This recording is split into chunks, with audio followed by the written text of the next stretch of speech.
तुम्ही जे विचारलं नाटकचं कारण, तर आजच्या माणसाला फक्त तो पैसे कमवायचं मशीन बनलाय, मनी मेकिंग मशीन. बरोबर. बाकी त्याला जीवनशैली बद्दल काही माहीतच नाही. कोणत्या ऋतूत काय खावा, जीवनाला काय आवश्यक आहे, काय खाऊ नये. आता ठीक आहे, कष्टकरी व्यक्तीनं चरबीयुक्त पदार्थ खाले तर ठीक आहे, परंतु ज्याला काही कष्टच नाही, आज मांसाहाराचं प्रमाण खूप वाढलं. ज्याला काही शरीराला घाम निघत नाही अशा व्यक्तींना बटाट्यात सुद्धा फार चरबी. बरं, बटाटे, तेलयुक्त पदार्थ, उदाहरणार्थ तळलेले पदार्थ, आज वडा पाव, असे पदार्थाचा अतिरेक खूप वाढला. आणि हे तेल इतकं शरीरासाठी घातक आहे, त्याचा हा दुष्परिणाम. त्याच्यामुळे नसा चॉकअप,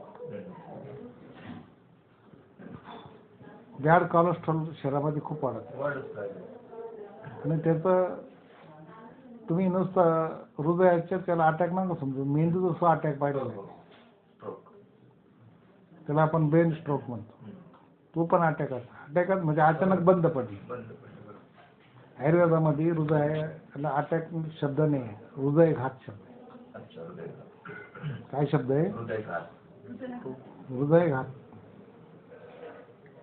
अचानक हृदय बंद पडले. याचं कारण असं आहे, तुम्ही हानिकारक तत्व शरीरामध्ये जास्त टाकतात आणि ते टाकण्याचं कार्य आपण तोंडामार्फत करतो, जिभेत हवेस. तर उदाहरणार्थ जिलेबी हा पदार्थ मुळातच भारतीय पदार्थ नाही, हा बाहेरून आला, तुर्कस्तानात. बटाटे सुद्धा हा बाहेरून पदार्थ आलेला आहे. बटाटा हा भारतीय कंद नाही, त्यामुळं भारतात तो खाणंच अयोग्य आहे.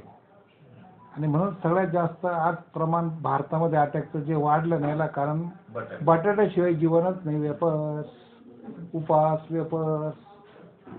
आणि वास्तविक पाहू जाता बटाटे कुठल्याच उपासाला चालत नाही. रताळा चालू शकतं ना? रताळा हा भारतीय कंद आहे. रताळाचं ग्रंथात वर्णन नाही उपासाला खा म्हणून, पण बटाट्याचं वर्णन नाही. बटाटा हा भारतीय कंदच नाही.